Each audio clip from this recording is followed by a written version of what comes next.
Hey, oh, let's go. Welcome back to the show tonight as we explore the great enigmas of fantasy baseball. But as we always do, and well, also it's Chase Burns night. But as we always do, we like to begin the show by asking you the question: where else would you rather be than right here? Boom! Right now. You're looking live at our split studios here in the Northeast. This is Fantasy Baseball Now, episode 43, as part of our show, part of the ball9.com podcast network. Michael. Hello, Sean. Part of, in addition to players you love to hate, you love them, but you don't know why. That'll be an interesting conversation. Our normal start them, sit them, who's hot, who's not, go get them, cut them. I'll look ahead to next week, but more importantly, I will tell you, I hate when highly touted prospects make their debut against the Yankees because it does take away a little bit of something for me, because I was really looking forward to this Chase Burns emergence onto the scene. And as their banter was going on in our group chat, because you own them, that yes, I do. I smell a trade coming, and you said he's in the vault. Like once he gave up, my reply was until he's not, because it's you. And then once he gave up 3 runs, I'm sure that now you're on the block will be updated. No, Chase Burns for a first round pick. No, I'm in 10th place. I need a reason to follow the rest of this year. So guys like this will help. With him and Hunter Green and Andy Abbott, man, that is some power arms, young power arms at the top of the list. You're at the top of the rotation. Yeah, Gusto was my 2-start pitcher last week, and it worked out great. It really did. He pitched really well last week. He had great matchups, and all of a sudden, the Stros are starting to separate in the West. Shocking. Yeah, a little bit. Shocking.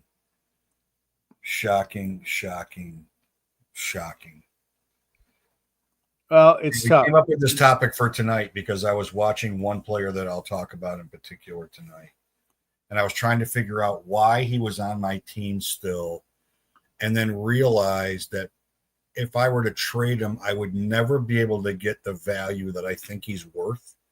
And how many of those players do we all have on our rosters that they make you completely insane, but there's too much there to want to trade them because the upside that they've demonstrated in the past is why you have them in the first place. Yes, and they are maddening because, inevitably, one of the biggest things I try not to do, don't fall in love with players. Don't get emotional. You got to be able to move on. 30 seconds. Trade anybody. Yeah. I'm in 10th place. But it's hard to do. When you start falling in love with players, you may have a higher value put on a guy. I do it, right? The guy that you really like, that you're never going to match, that you're never going to get that in a trade because the numbers may play out and he's not worth how highly you covet him. Well, so right. So is the problem that you value them too much initially? You overvalue them initially. Therefore, they make you insane when they're on your team because you overvalue them too much. Yes. Yeah. They make you nuts because you have we'll talk about my first guy if you want to go right to it. The thing is, if you have a guy that you took in the first round of an open draft, you're going to have an expectation on. So if you're a Julio Rodriguez owner going into this week, 252, 10 homers, 35 RBIs, that doesn't fly for a guy that's in an open draft, first or second round talent. And is he a first or second round talent really just based off of the 2023 season? He hadn't been around long, but his 24 season, he had 20 home runs, 68 RBIs, 76 runs scored. Yeah, he stole some bases. but his numbers don't bear out for the last year and a half now. And I'm more of a second half guy, so we'll see what happens. And of course, he had a monster night last night. That made me Yeah, laugh. of course, it's funny. Oh, yeah, he went off. Yeah, you woke him up. Tell me I'm not worth it, will you? But talking with a Julio Rodriguez owner yesterday, yeah, he's not as good as you expected him to be, given where you had to pick him to get him. But if somebody calls you for a trade offer for him, you're going to ask for if you love a guy that much, you're going to ask for much more than what the numbers dictate his value to be. Ted, Eat Crow Armstrong might be my favorite thing I've seen in a long, long time. Eat Crow Armstrong is great because that's exactly what he's doing to a million owners, including me, who should have fucking saved him, but I didn't.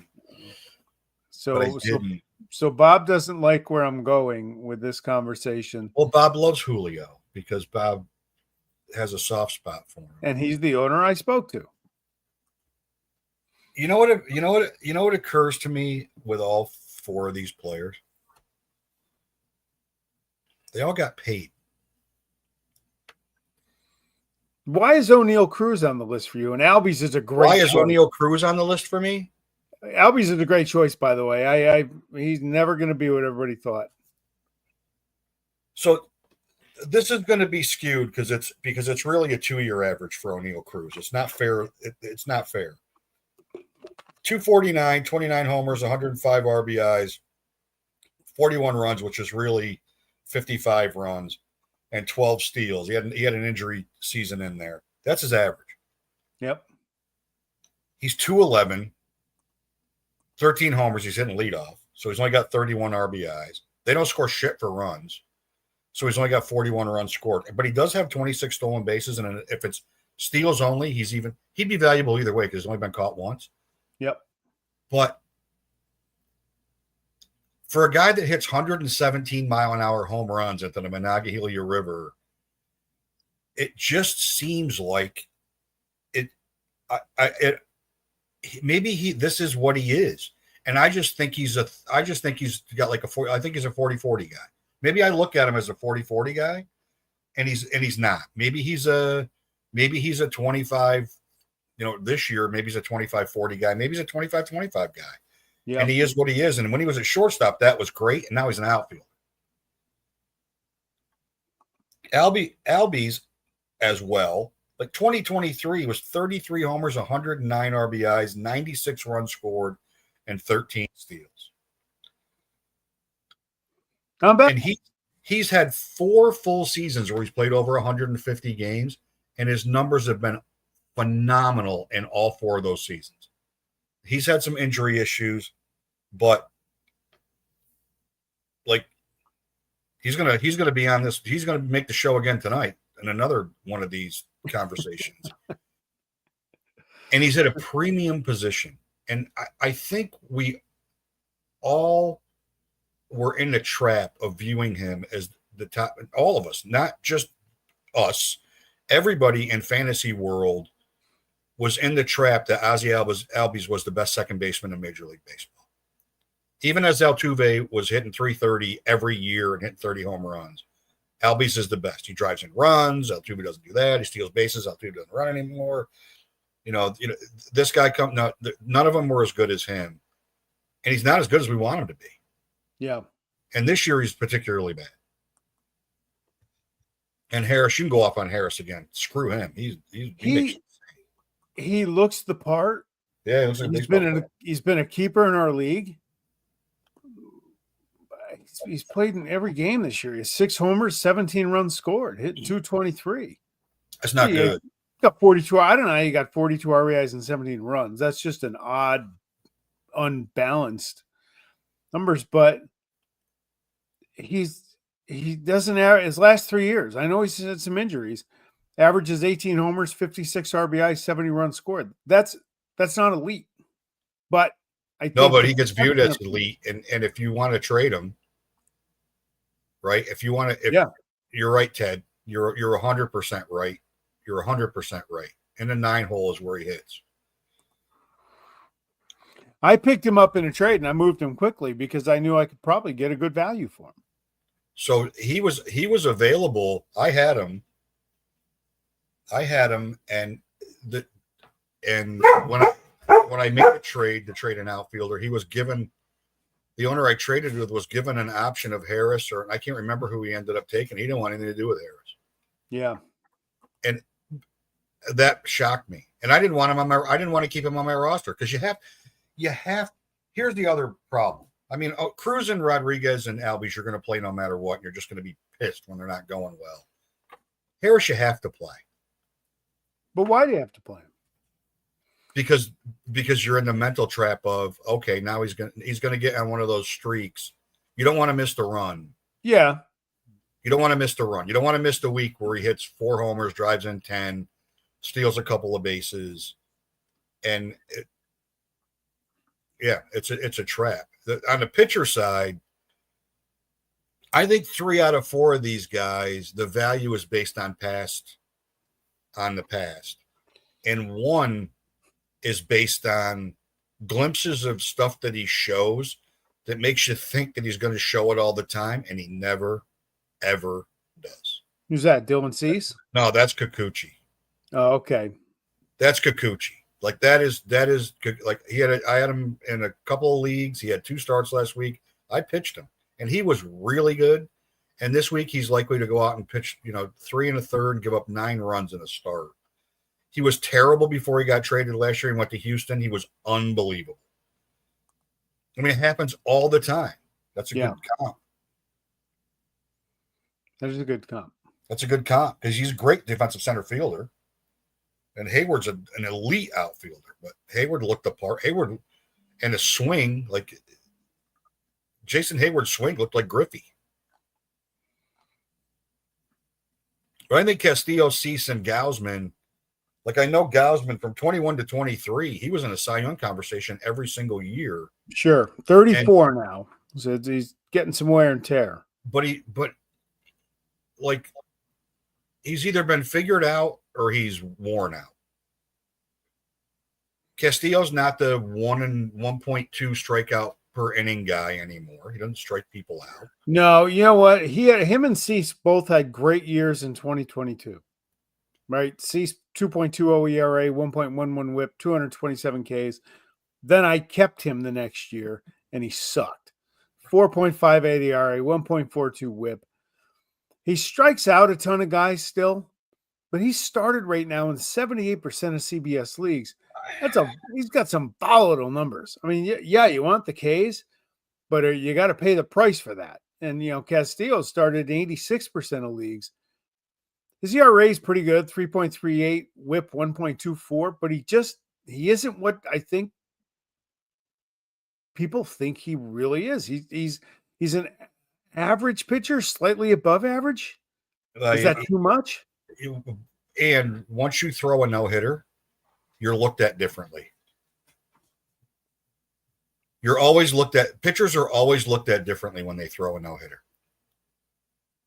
Because the expectation, for whatever reason, is that everybody's Johnny Vandermeer, and if they throw one, they can throw another one in their next start. Yeah. Nick Pivetta is a Memorial Day superstar. He's had the best. Nick Pivetta until June 1st is great. He's tailed off every single year of his career in the second. Yeah. In the second. So now, look at Ted giving us research to do during our show. You got to get this shit to us beforehand so we can talk about these guys. Like Didier Fuentes. Yeah, make the impact. Grant Taylor, 5 pitches the other night over 100. Chase Burns, 5 innings, 6 hits, 8 Ks, the 3 earned runs they got him in that one inning. Ben Rice hit one deep, but there are a lot of good young pitchers. There's a marquee matchup tomorrow afternoon. Yes. Marquee matchup in Milwaukee tomorrow afternoon with 2 of the best young arms in baseball. That'll be fun. Yeah, and I caught Mizorowski. I've caught both his starts. He threw a 2-strike heater, 101 at Carlos Correa, low outside corner, right in the corner. It was an unhittable pitch, 101 miles an hour. And he's facing a guy that's career ERA in the road is 1.38. Nice. Paul Yeah, it's gonna be a fun one. Paul Skeens' career ERA on the road is 1.38. Are you kidding me?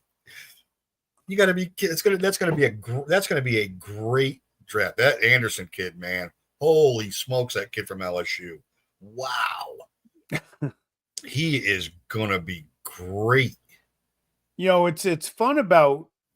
I'm enjoying one of the things I'm enjoying about the season. These young kids coming up.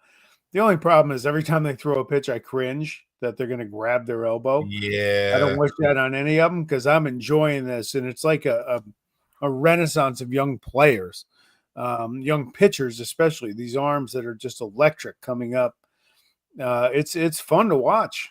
that's a great question with Burns. Is he up? Is he up until Green comes back, and then they shut him down?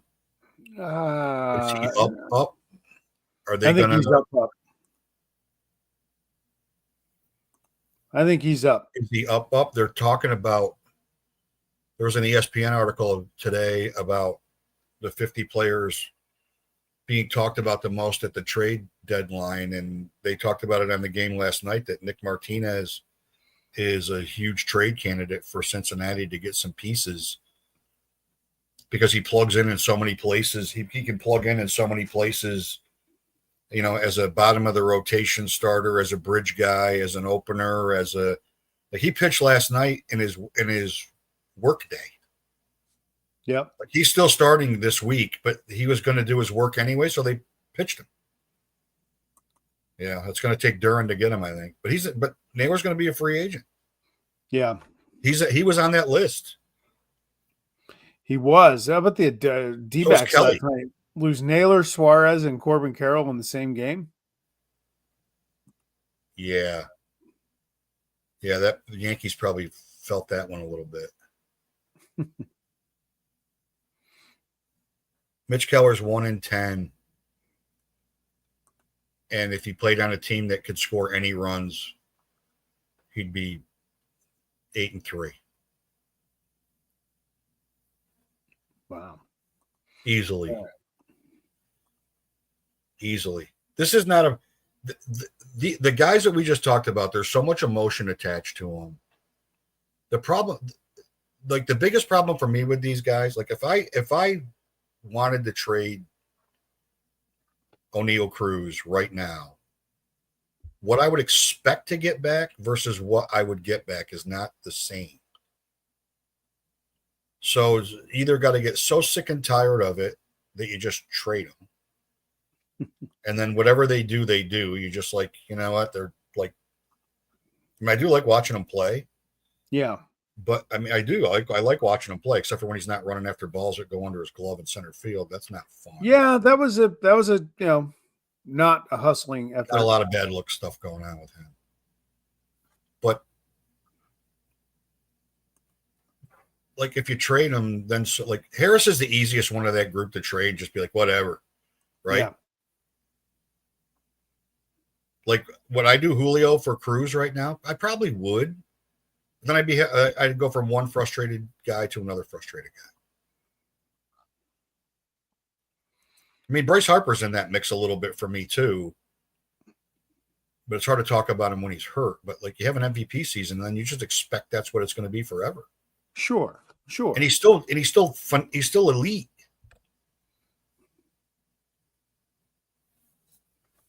I don't know. I'm angry.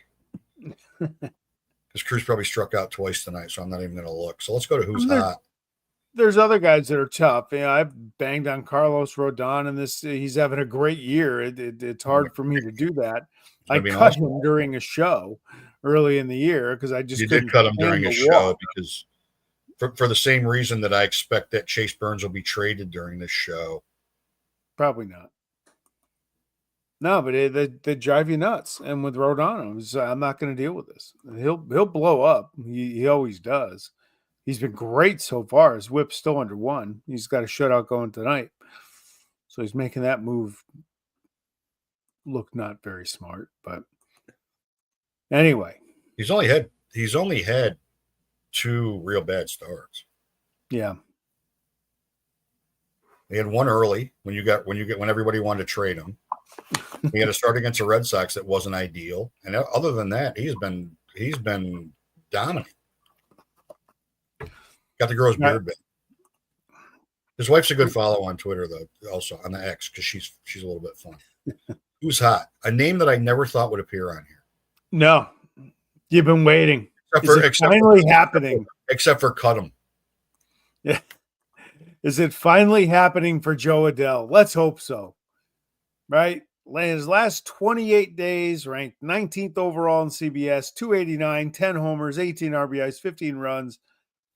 Keep it going, man. Keep it going. And I could say that. I hate the Angels, but they're no threat to anybody. So yeah, let him have a renaissance year and establish himself on that promise that he's had all these years. He's only 26. Yeah. Sorry, Uncle Ted. He is a righty. Yeah, he is a righty. He's only 26 years old. Yep. Seems like we've been talking about Joe Adele for 5 years. Right? Feels like 5 years. Yeah.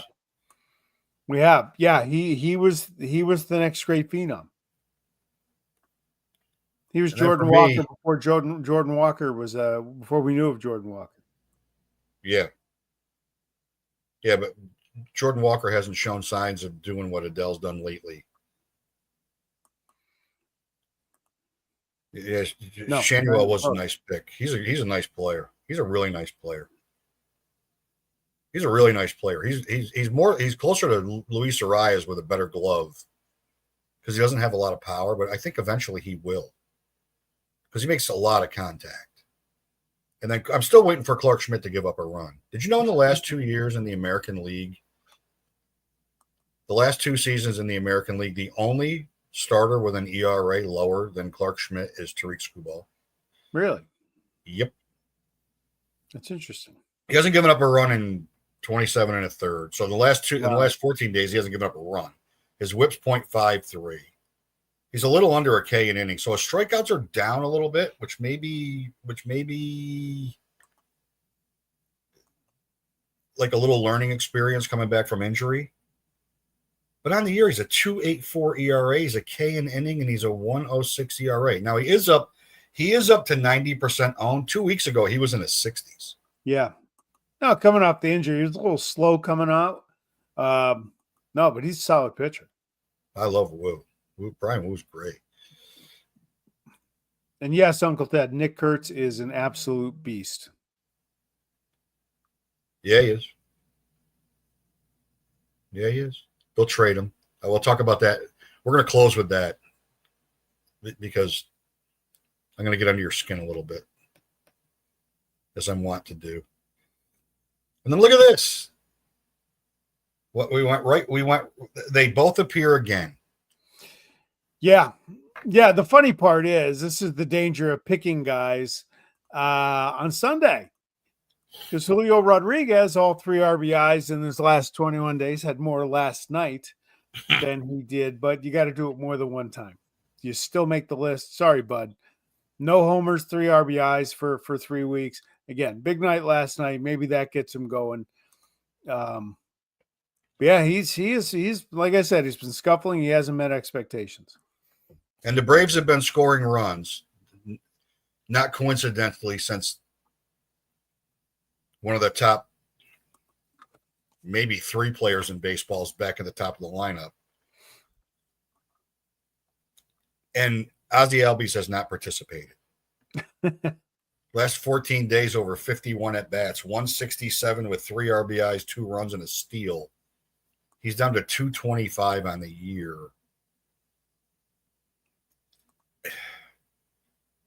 They're hitting him everywhere. They're hitting him. I mean, they're moving him around the lineup. And I don't know if they're moving around the lineup to try to get him going. Yep. But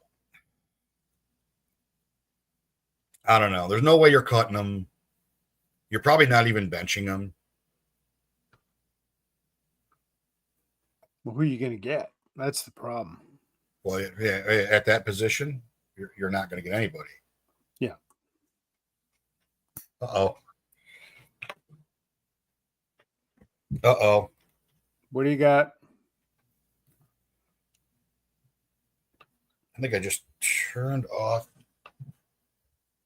Hold on. This is good. This is good content right here.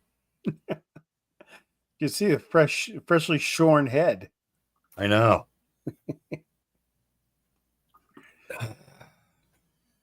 Well, we'll have to deal with that later.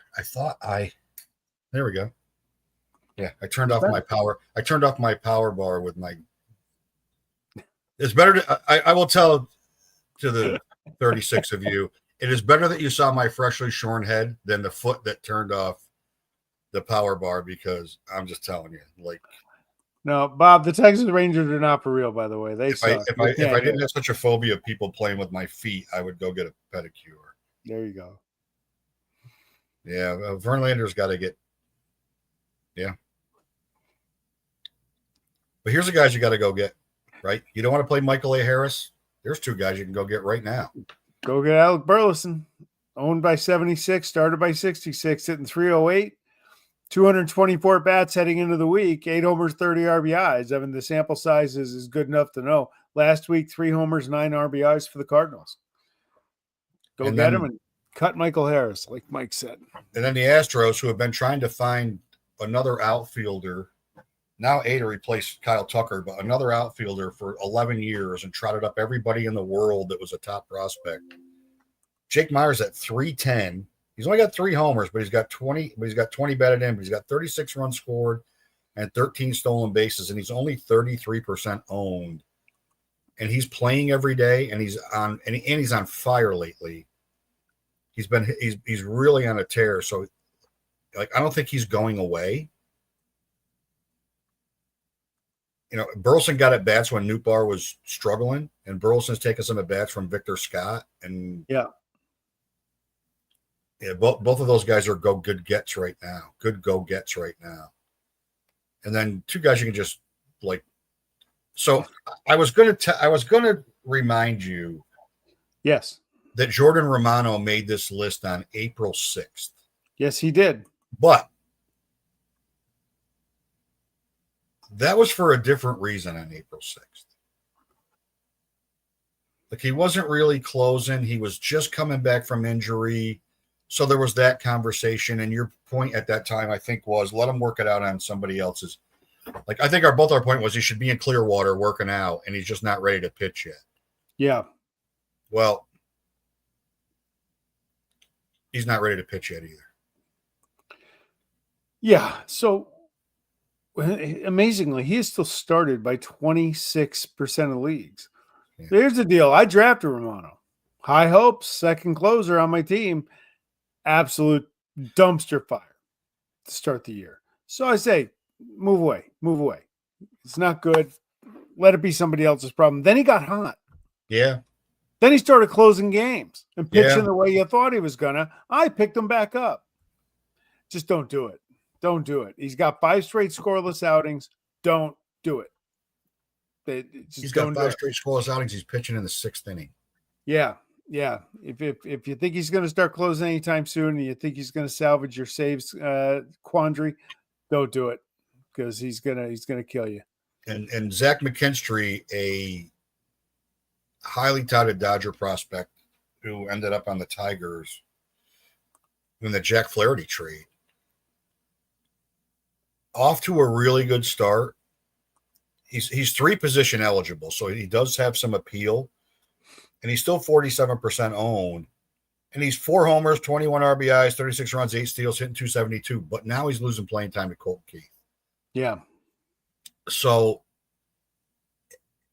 you can't afford role players.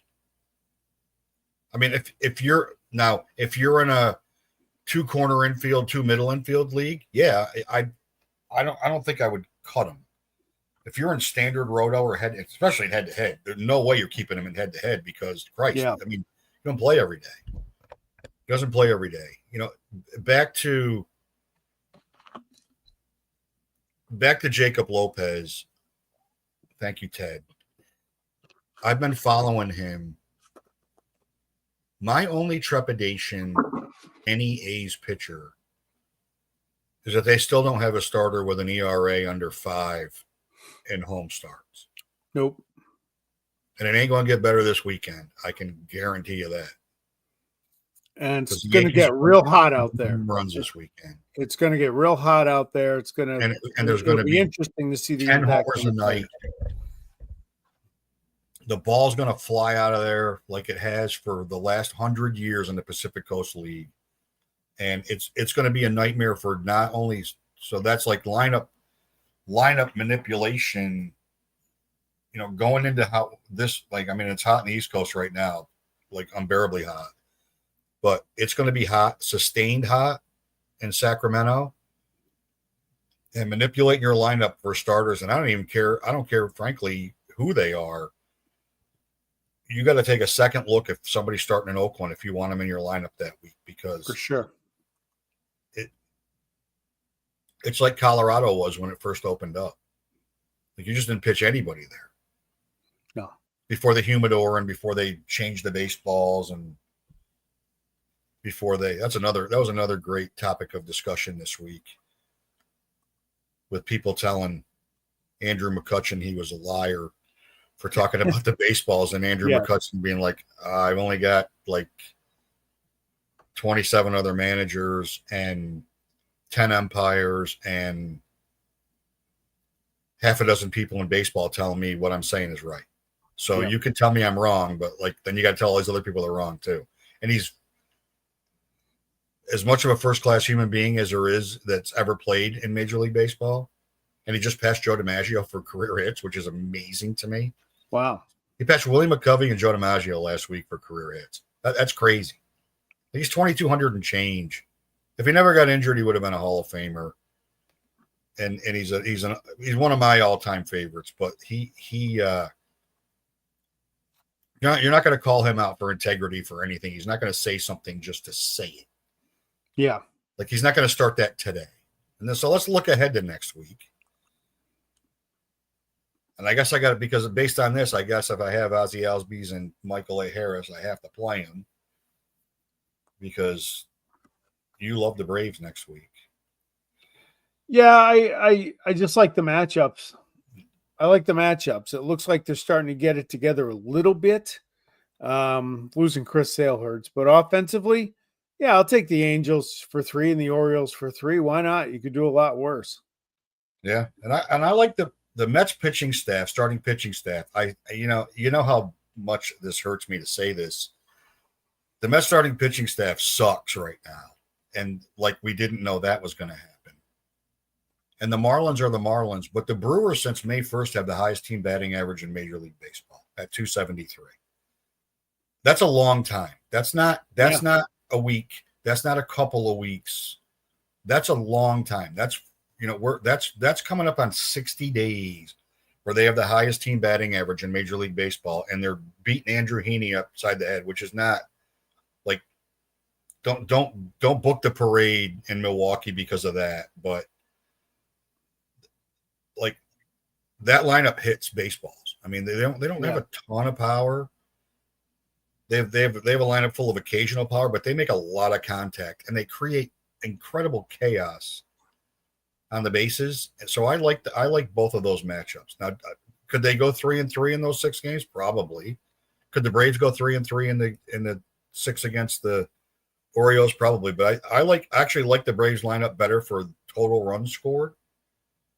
Yeah. But I think you're going to get fantasy value out of Brewers players next week just because of who they're facing and how hot they've been as a lineup. And then these two guys, holy cow!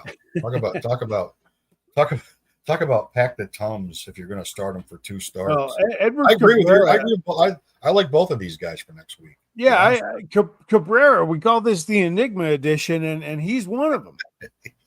It's stop walking so many guys. Yeah, he strikes out a ton. He's not going to. You'd be lucky if he's in the pitching in the 6th inning. You're going to get 5.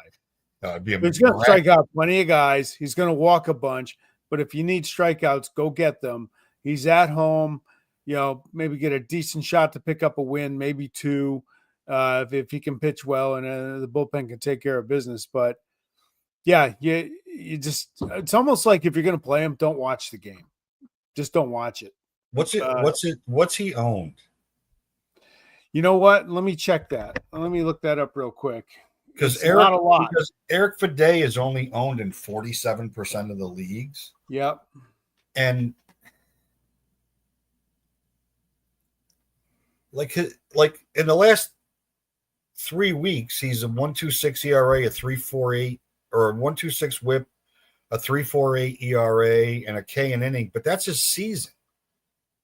And I don't love the Cubs matchup that much, but I do like the Pirates matchup. And like would I rather have 2 starts of him, especially in Roto when I can compile some stats? Yep. Or 1 start of a 4th or 5th starter in Oakland next week? Would I rather start Will Warren this weekend in Sacramento, or take my chances on Eric Fedé for 2 starts next week? I would I lean toward that, right? I lean toward that. Like I'd rather, like, that's not, both of these guys not a bad dice roll. I agree with you on Cabrera. I mean, he doesn't get to the 6th inning because he throws 100 pitches through 4. Yeah. Stop nibbling and throw friggin' strikes, dude. Or learn how to throw strikes. Absolutely. So the Reds have scored 3 runs, and somebody is walking off the field for the Yankees. I can't tell who that is. With the trainer. Yeah, Christian Encarnacion Strand just hit a bases clearing double off Jonathan Loaizaga. And if Jonathan Loaizaga is walking off the mound because he's hurt, I'm going to be sick. Well, then get sick, because he just did with the trainer. That's a shame. That's a shame. Like, yeah, I mean, do I wish he didn't give up 3 runs? The kid can't just catch. You just can't catch a break. I mean, just can't. Yep. You can't always be hurt. Like, you just can't. I don't get it.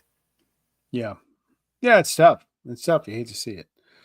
You do hate to see it. So let me ask you, to get back to where I get under your skin a little bit.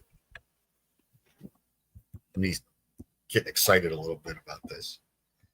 Did you happen to see the video that the Sacra Vegas A's put out about the groundbreaking ceremony and the stadium in Las Vegas? Oh, the one with the one that you can't comment on because they've turned all the abilities to comment. Oh, they've turned the comments off years ago. Yeah, years ago, right? The comments have been off. So you got to repost and comment, which is fine. Actually, which is fine, because then you get to see. Then everybody that wants to say what they want to say gets to participate, and it actually makes it a lot of fun for me. Yeah. So look, I likened yesterday's just complete bullshit farce of a thing. Total bullshit. You know, the equipment wasn't there. The equipment in the background they had to rent to be props. They didn't dig anything. Yeah. They just said park them here. Yeah. They showed the ground clearing the ground clearing, and that ground clearing is when they were building the arena for the Knights. Yeah, these are the equipment they're going to use when we put up a giant Costco here, because they're going to look like ballpark. Like it's going to look like when the Vegas Knights came. So I'm watching these assholes, and all I could think of was, it reminded me of the Seinfeld episode where Costanza's driving the Rosses around Long Island to prove somewhere he owns a house in the Hamptons. And that's what Rob Manfred, John Fisher, and those fucking clowns were yesterday with their stupid golden shovels. The little kids that they probably had to pay $100 to go sit there and try and paint a smile on their face when that grizzled old fool came up and tried to shake their hands. Flanked by Commissioner Manfraud, who said, I'm going to be here opening day of 2020. Yeah, well, good for you, asshole. There ain't going to be a baseball game there because you don't have a stadium. You don't have the money. You don't have the renderings. You don't know where you're putting anything. It ain't happening, you dipshits. And you just keep going on record. And it's just, by the way, sorry, Mom. I know you're watching, but it needs to be said. Thanks for, this wasn't in the pre-meeting, by the way. No, this is a conversation. We've had many of these conversations on the phone where we've hung up and called each other back 10 minutes later and still been laughing because so my favorite of all this is there are some tremendous A's fans follows on the X. Tremendous. And as the shit was hitting the fan last year, I followed many of them, and I can't remember who posted it. What idiot thought it was a good idea to have John Fisher in this video? And I replied, probably John Fisher. And I think 1,000 A's fans were like, love that. Like, Yeah. because the thing that is amazing to me is the tone deafness of the entire situation. They're so How stupid. can you believe in your heart? This is another Costanza. Remember, Jerry, it's not a lie if you believe it. True. How can you believe in any way, shape, or form? Hey, I'm still going here. Don't cue the music. This isn't It's a misstep on the This mouse. isn't the Grammys. You can't take me out. No. Continue. I'm defending you of all things. It's not like I started railing like I would prefer to do. But how can you believe that anybody on planet Earth is on board with this when the Vegas money, the $330 million in Vegas, still hasn't been fully approved? And where's this $1 billion that Fisher says he's going to contribute? Where is it? He's waiting for his allowance check from his parents. He's never worked a day in his life. He's going to get it from the Gap. He's selling. Their stock is in the toilet. That sucks, asshole. He's selling the San Jose Earthquakes. He wants $600 million for it. He's going to have to pay some capital gains on that and pay the company. He'll get it. Well, not if you reinvest it in that ballpark. He will get amazingly. He will get $600 million on his $127 million for the Earthquake, because MLS team values are way up. No team values up more. I mean, the Lakers changed everything, but it looks like there's an agreement in principle to sell the Rays, and that's $220 million to $2.3 billion. Like the group that said they were going to build a stadium and was all in on building a stadium until the roof blew off the top, and they all of a sudden didn't have enough money to contribute. Now they're selling, and it looks like that group it's Jacksonville. The lead person is a developer out of Jacksonville, but they're committed to restoring that project in Tampa, and maybe even redoing it to the point where they have more financial stake in the game. Like they're not, baseball's not going to let anybody buy that team that is committed to moving it. Like they won't let somebody from Nashville come in and buy that team that would move it to Nashville, or they're not going to let an ownership group out of Montreal come in and buy that team that would move it back to Montreal, or anybody from Salt Lake. All these cities that are being discussed to move a team any more than they're going to let somebody, if another organization that's fooling themselves, any more than if Bob Nutting said they were going to send the Pirates, they're not going to let somebody that's not committed to keeping a team in Pittsburgh buy the Pirates. They got to break. They got to break with the White Sox. They got to break with the White Sox. I'm telling you, I wouldn't be so certain. Well, they're going to do what's ever in their best interest in the long run, but like Pittsburgh's already got a stadium, and baseball helped pay for that. Whatever that cap money is, what is it? $252 million is the most that baseball can. 25% is the most that baseball can contribute. Yeah. So whatever that number was at the time, like baseball's got an investment in that new ballpark. They're not going to do it. There's a lot of shaking going on because it looks like things broke for the better with the Royals and the Chiefs. It looks like that happened, right? It looks like the Rays are staying in Tampa. I still think that's a massive mistake. I always have thought that regular season baseball in Florida was a major mistake. Yep. Because the snowbirds don't go outside in the summertime.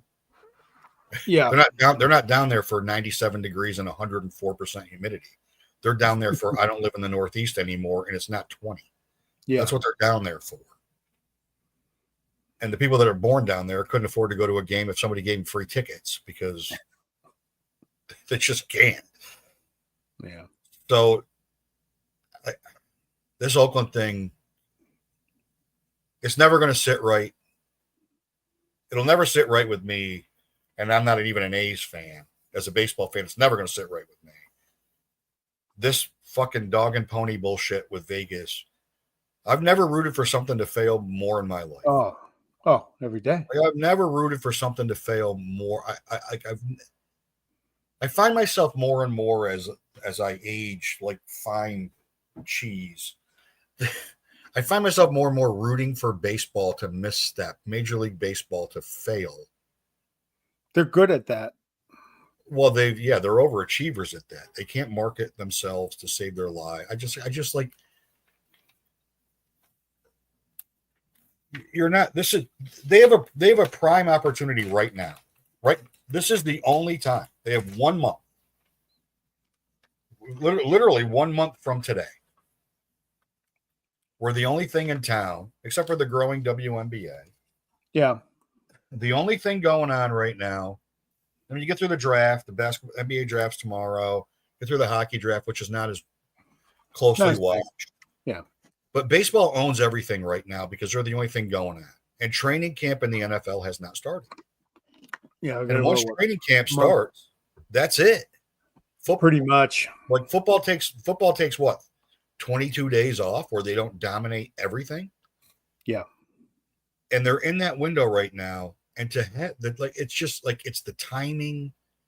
Oh, we own the world. Let's show the world we're building this beautiful stadium in Vegas, which we're not going to build, and how we fucked the fan base out of a team for no reason, with a buffoon owner that should have never been allowed to buy the team in the first place, and only was because he was committed to leaving Oakland. And his partner at the time was college frat buddy with Bud Selig. I mean, I was, my other comment on that video was they just showed every player, because they showed all their young talent, every player they're going to trade in the season that after they get there.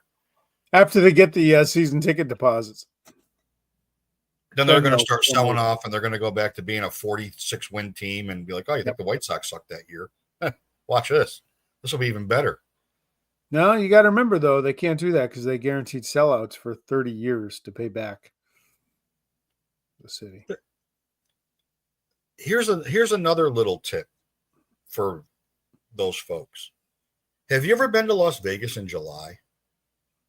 Because I have. It's so have I, actually, in July, and it can be a bit sticky. I got sunburned by the pool at 5:30 in the afternoon in Las Vegas. Sunburn.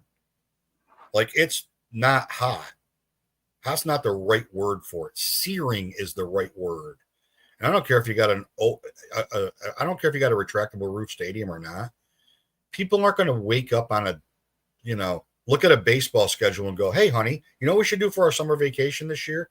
Let's fly to Vegas and watch the Cubs play the A's for 3 games and hang around Vegas, because all you're going to do is stay in your hotel, go into casinos, which nobody really wants to do anymore or needs to do anymore, frankly. We're not going to sightsee. We're not going to drive to the Hoover Dam because the road's going to buckle on the way to the Hoover Dam. We're not going to take a helicopter ride to the Grand Canyon because the helicopter blades are melted and like drooping, and it can't even start because it's too friggin' hot. Like, we're not doing any of that stuff. We're gonna go to Lake. We're gonna go to Lake Mead and look at barrels where there's bodies buried in them. I mean, we're not doing any of that stuff. We're not gonna walk the strip. Even at night, it's 100 degrees. Yeah. And people that aren't used to that weather are not going to go there. And it's not like football.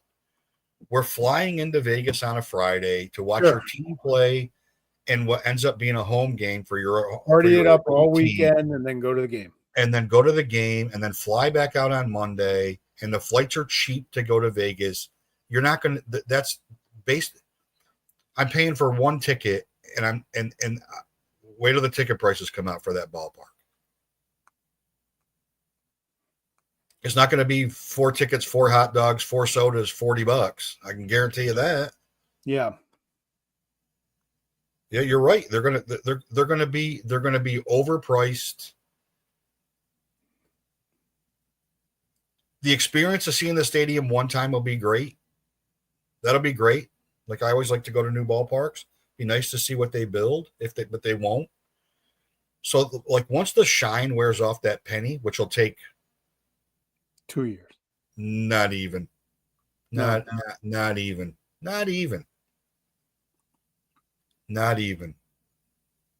September games, they'll get some draw.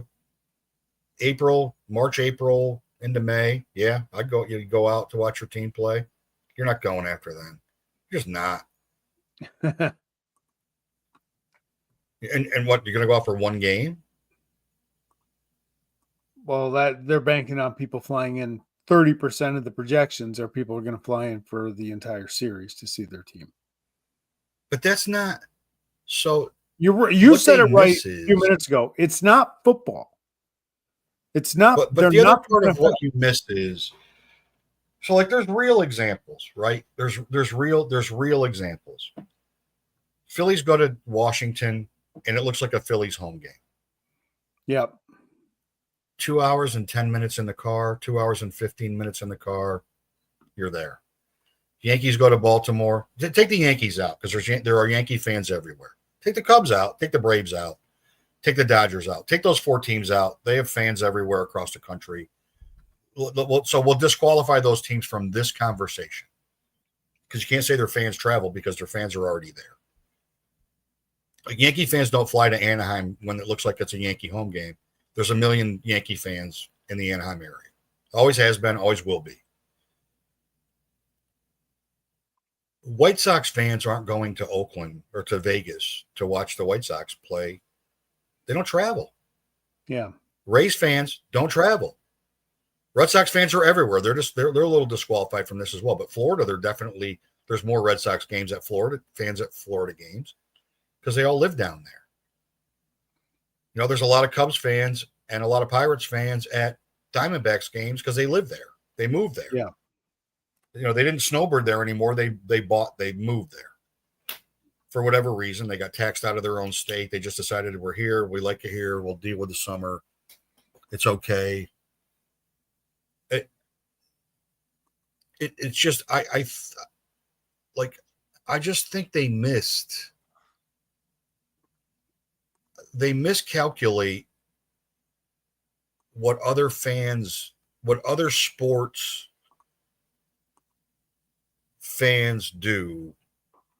Vegas Knights games are not like 50-50. Vegas Knights have a massive loyal. Well, that's because they were an expansion team, right? Yeah, they do it the right way. They market themselves well, but the city embraced the expansion team. It was their team.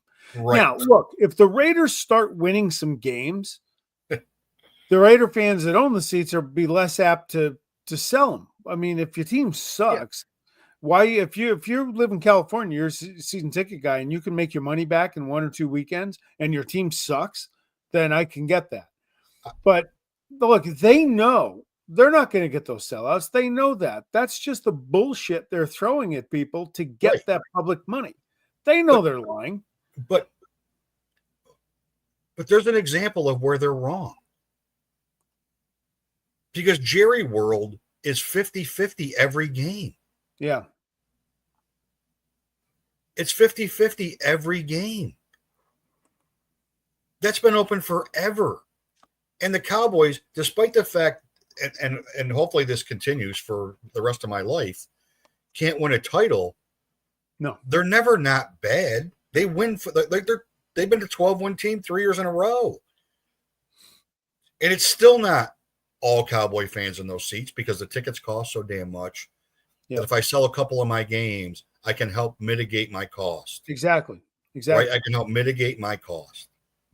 It's like Messi when Messi was in Philadelphia, and 90% of my friends that are Philly Union season ticket holders sold their tickets for that game and missed seeing Lionel Messi play in their stadium because what they got for their 4-season tickets pretty much paid for their tickets for the year. Yep. Yeah, that's the way to do it. I have friends that are Eagles fans that sell the Cowboy game every year because guess what? It pays for playoff tickets. It pays for all. It justifies the preseason games, right? It justifies the fact that you got to pay for 10 or 8 or 9 or whatever the number ends up being. Yeah. Like it justifies it because I can get 20% of my money back on one game. Sure. And that's not going to happen. It's never going to happen in baseball, right? You're not going to. No, it's different. I mean, if they happen to make the playoffs, if they have, and I mean, the core with this team, the core is there, right? They're building it the right way. They're great young players. They have a really good manager. I mean, they need more pitching, but everybody who doesn't, right? But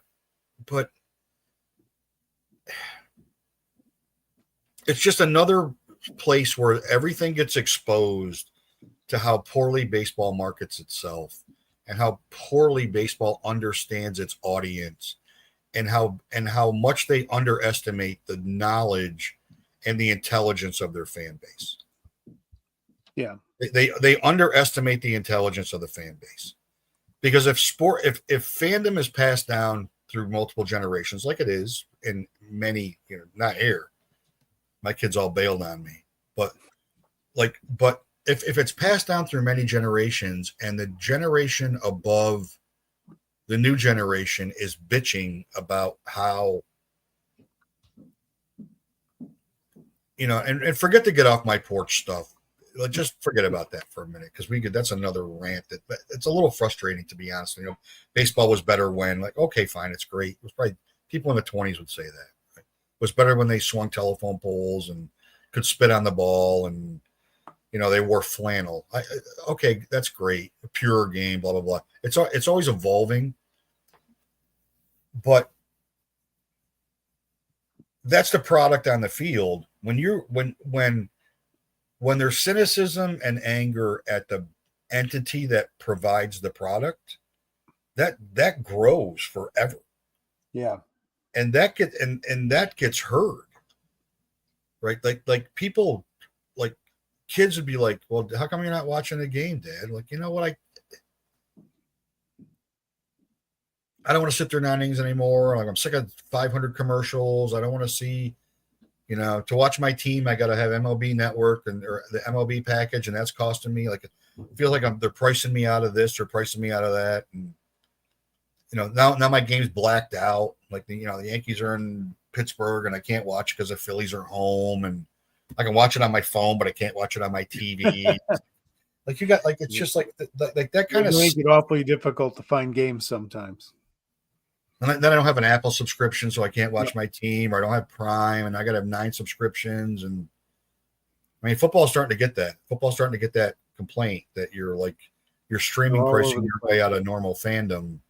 I just got my NFL season ticket renewal info, and it's $335 for a season ticket. Yep. Now, if I went to a Jet game, I would spend $500 minimum to go to a game. Sure. I mean, $220 for a ticket, and I could see friggin' London from where I'm sitting. 200 in beer. 50 to park. That's 2 beers. Mm-hmm. 50 to park. 500 for the DUI on the way home. Well, you shouldn't joke about that. I know, but don't drink and drive, kids. Drink first and then drive. Don't do it. Oh boy. All righty. Little PSA for you. Here's some experience. Drink first and then drive. Don't drink and drive. You might spill some. Safely. Yeah. Okay. We're really going off the rails now. All right. Next week, All-Stars.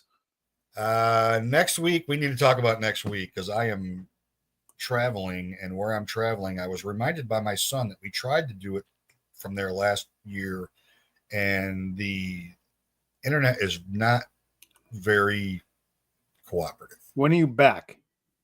I am back on Sunday, July the 6th. Okay. Well, So maybe, We'll see about maybe it will be all stars. You and maybe a guest, and We'll see if we can pull that all together. the information will be provided for you because I'm not leaving until Monday or Tuesday morning. So all the information, all the great graphics, and maybe some new graphics as I play with a couple of new products this week. Folks, plan Wednesday night at 8:30. Wednesday, July 3rd. July 3rd. July 2nd. July 2nd. Yes. Yeah, Wednesday the 2nd. The 4th is Friday. Yeah. Tuesday the 2nd or Tuesday the 1st is going to be real hard for me to pull one together that night. I'll see if I can find a guest. We'll get something. We'll figure it out. So Wednesday, it'll be Wednesday the 2nd of July.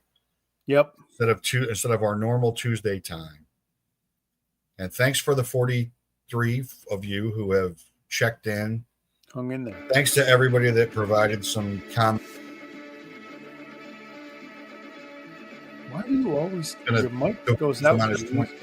Unless Dirk's wife was going to divorce him on his 27th anniversary, we weren't seeing him tonight. All right. You're right. So we're out. We'll catch you next week, all. Peace.